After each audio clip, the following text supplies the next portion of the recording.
안녕하십니까. KB국민은행 정주용 세무사입니다. 7월의 핫이슈 생활세금과 법률 시작하도록 하겠습니다. 우리 세금이라는 것이 시장의 상황에 따라서 흐름이 많이 영향을 받게 되거든요. 특히 상속세, 증여세, 그리고 양도소득세, 종합부동산세 등과 같이 이 부동산의 비중이 좀 큰 세금 같은 경우에는 특히 부동산 경기에 따라서 영향을 많이 받게 돼 있죠. 그래서 오늘은 국세 통계로 풀어보는 생활 속의 세금 이야기를 좀 나눠볼까 하는데요. 이건 국세청에서 6월 말에 참고 자료로 나왔던 내용인데 이걸 가지고 요즘에 이제 부동산이 많이 오르고 또 최근에는 한참 오르다가 또 꺾이고 이런 부동산의 어떤 경기 흐름 그리고 전체 시장의 여건에 따라 세금이 어떻게 납부가 되고 또 얼마만큼의 연도에 따라서 차이가 나는지 이런 것들을 통계로 좀 재미나게 한번 풀어보도록 하겠습니다. 네, 많은 세목들이 있는데요. 우리가 그걸 다 다룰 수는 없고 우리들의 조금 관심이 더 많은 상속세, 증여세, 그리고 종합부동산세에 대한 내용을 좀 알아보도록 하겠습니다. 최근 몇 년간 부동산 가격이 많이 상승을 했습니다. 보통 상속세는 5억 내지는 배우자가 있을 경우 10억까지는 세금이 얻게 되는데 이 부동산 가격이 상승함으로 인해서 세금을 내야 되는 상속 인원이 더 늘어났다. 그리고 상속 재산 가액도 더 커지게 됐다라는 그런 내용입니다. 네, 2022년 상속세 납세 인원을 보면 19,000여 명으로 이제 집계가 됐고요. 직전 연도에 비해서 30%나 증가했다는 것을 볼 수가 있죠. 그리고 총 상속재산가액도 56조 5천억 원으로 상당히 많은 금액이 상속재산가액으로 집계가 됐는데 21년도에 비해서는 조금 감소하긴 했지만 5년의 평균으로 납세 인원도 상당히 많은 인원이 늘어난 것으로 보여지고요. 총 상속재산가액도 20조에서 56조 정도로 36조 정도 이렇게 늘어난 것으로 보입니다. 그래서 이게 일반적으로 물가가 오른 것도 있지만 부동산의 가격이 상승돼서 상속재산가액도 커졌다라고 이제 보여지죠. 네, 그리고 사망했을 때 상속세를 내는 비율이 얼마 정도 되는지 조금 저도 궁금했었는데요. 통계청 자료에 의하면 3년 평균 사망자 수가 30만 명 정도 되는데 우리 아까 앞에서 봤듯이 22년도에 납세 인원이 한 19,000명 정도 됐잖아요. 그래서 상속세는 전체 사망 인원 중에 6.4% 정도를 차지한다라고 보시면 되겠습니다. 그래서 생각보다 많지 않네? 라고 생각하실 수 있는데 배우자가 살아계셨을 때는 10억까지 세금이 없잖아요. 그래서 과세 미달되는 자가 여기에도 포함되어 있을 수 있고요. 그리고 우리가 꼭 고령이어서 자연적으로 이렇게 사망을 하시는 분들도 있지만 좀 안타깝게도 불의의 사고로 좀 젊은 시절 그리고 아주 이제 어린 시절에 사망하는 수도 있기 때문에 그 수 전체 사망자에 비해서 상속세 납세 인원은 한 19,000명으로 한 6.4% 정도 상속세를 내고 있다라고 보시면 되고요. 저도 아직은 제가 사망을 했을 때 상속세를 낼 수 있는 범위에 들어가지는 않습니다. 그래서 더 열심히 노력을 해야겠죠. 그리고 상속 인원 비율이 가장 높은 연령대는 70세 이상 80세 미만이다. 아무래도 재산 형성 과정에 이 정도 연세가 있으신 분들은 어느 정도 일어났다고 볼 수도 있고요. 그리고 이때 이제 사망률이 좀 높기 때문에 이때가 가장 높은 연령대다라고 보시면 되겠습니다. 네, 그리고 이제 상속세는 연부연납이라는 제도가 있는데요. 사망을 하고 상속세를 한꺼번에 내지 못할 때 10년에 걸쳐서 11번으로 나눠가지고 연부연납이라는 걸 할 수 있습니다. 물론 공짜는 아니고요. 세금을 10년 동안 11번으로 늦게 내는 대신에 현재는 올해 기준으로 2.9%의 이제 이자를 가산을 해서 납부를 하게 됩니다. 근데 이제 이 연부연납이 이자율도 낮고 하다 보니 사람들이 이제 이용을 많이 하고 있는 추세입니다. 그래서 지금 뭐 5년 전에 비하면 건수도 많이 늘었죠. 그래서 거의 300% 가까이 늘었고요. 그 다음에 연부연납 금액도 뭐 한 2.7조 원으로 이렇게 크게 증가했다라는 것을 볼 수가 있습니다. 자, 그리고 상속세는 어느 구간에 있는 사람들이 제일 많을까요? 지금 보시면 이 표에서 10억에서 20억 사이, 네, 요 구간에 있는 사람들이 세금을 가장 많이 내고 있다라는 것을 볼 수 있죠. 8,500명 정도, 그리고 금액은 6,500억 정도 이렇게 됩니다. 자, 그런데 지금 10억에서 20억이라는 구간은 우리가 10억까지 세금이 없다라고 가정을 하면 10억을 공제하고 추가적으로 1억부터 10억까지 과세 표준에 대해서 세금을 내는 그 사람들이 가장 많다라고 보시면 되고, 이 또한 물가 상승 또는 이제 부동산 가격 상승으로 인해서 아파트 한 채 갖고 있는 게 8억이었다가 이게 이제 11억, 12억으로 올라오면서 이 구간에 접어든 사람이 상대적으로 많아졌다라고 또 판단할 수가 있을 것 같아요. 그리고 상속세를 가장 많이 내는 구간은 당연히 상속 재산이 많으면 그 상속세도 많이 내기 때문에 상속 금액이 꽤 큰 구간에서 나올 것 같은데, 역시나 500억 초과 되는 부분에서 인원은 제일 작지만 금액은 가장 많이 상속세를 낸 경우가 되겠다라고 보시면 되겠습니다.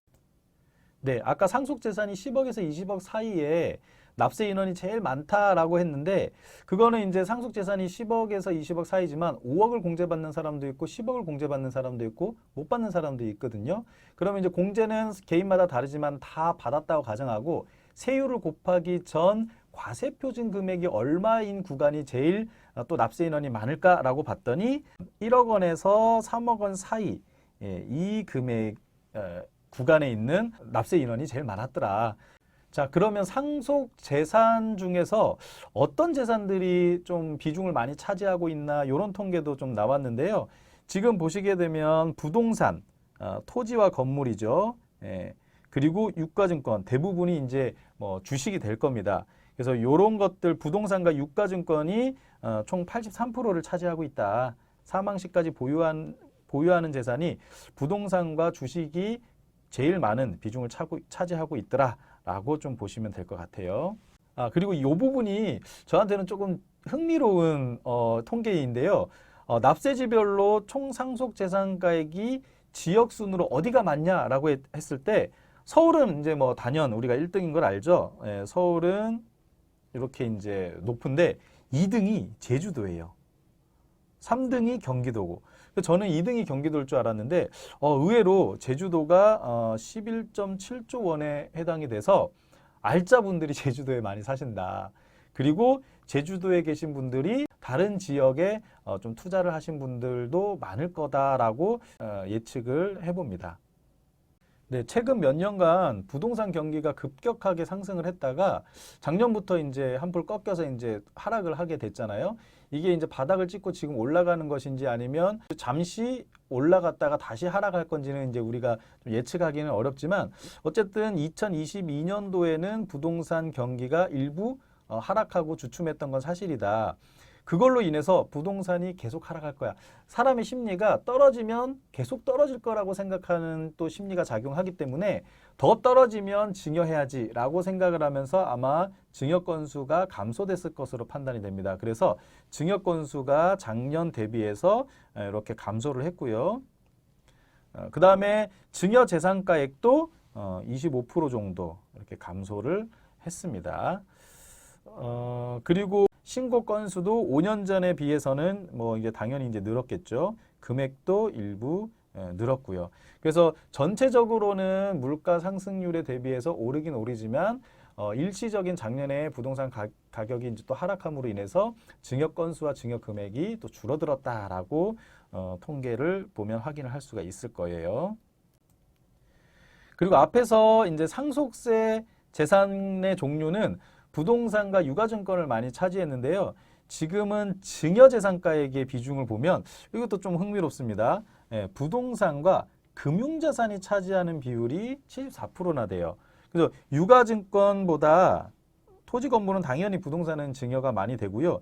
유가증권보다 금융자산을 증여한 케이스가 많더라. 상속재산은 우리가 선택할 수 없잖아요. 사망 시 갖고 있던 재산을 그대로 상속이 되기 때문에 우리의 선택과는 상관없이 가지고 있는 재산이 어떤 구성을 하고 있는지가 중요한데, 증여 같은 경우에는 내가 선택해서 줄 수가 있어요. 그래서 보통 증여가 자녀들이 독립을 하고 집을 사고 결혼할 때, 요때 비용이 가장 많이 들기 때문에 그때 현금성 자산을 증여하는 경우가 꽤 많습니다. 그래서 가치 투자의 관점에서는 미리 부동산 가격이 낮을 때 부동산을 주는 그런 증여가 훨씬 유리하기도 하지만 실질적으로 돈을 써야 할 때 증여를 하게 된다면 현금성 자산을 증여하는 경우가 많을 겁니다. 그래서 상속과 다르게 증여는 주식보다는 유가증권보단 금융자산이 차지하는 비율, 현금성 자산이 차지하는 비율이 더 높은 것으로 이렇게 예측을 해봅니다. 네, 그리고 가업승계라는 제도가 있는데요. 지금 중소기업을 운영하시는 분들한테 가업을 원활하게 승계가 되도록 뭐 사망 시 또는 살아생전 증여 시에 이렇게 특례 규정을 줘서 가업승계가 원활히 되도록 세제 혜택을 주고 있는데요.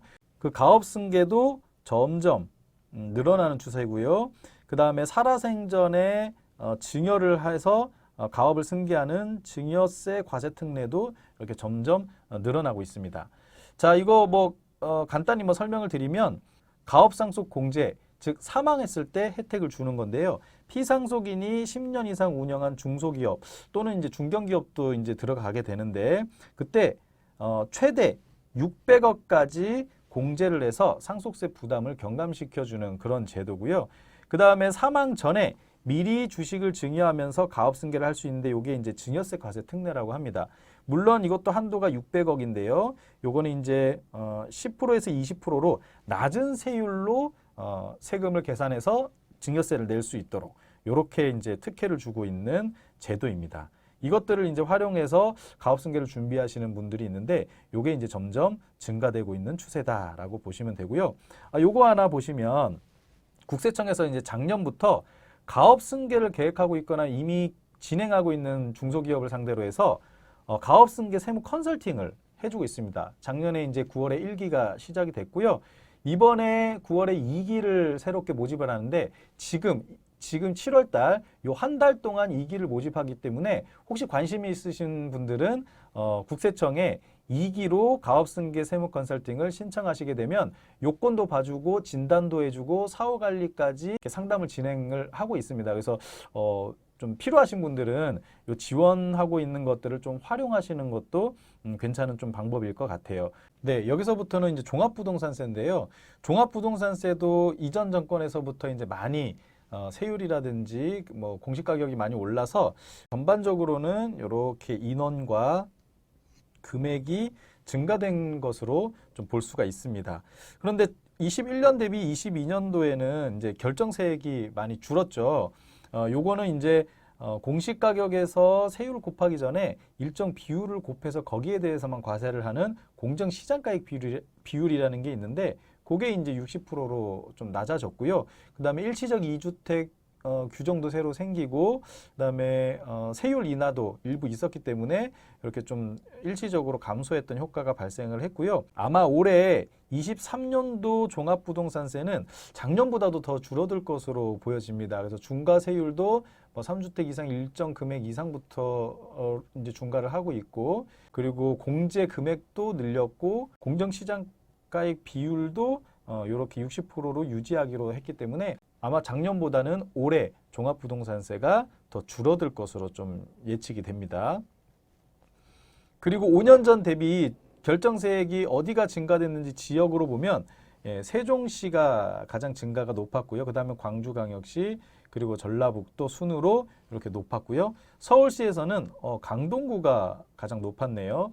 아마 이제 재건축 이슈가 좀 많았었죠. 그래서 증가율이 높았던 걸로 보여주고요. 노원구, 구로구 순으로 그 종합부동산세 결정세액이 많이 증가됐다라고 보시면 될 것 같습니다.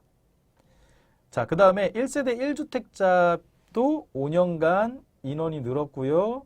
금액도 늘었다. 다만 앞에서 설명드린 같은 이유로 21년에 비해서 22년도에는 결정세액이 조금 줄어든 것으로 이렇게 판단이 됩니다.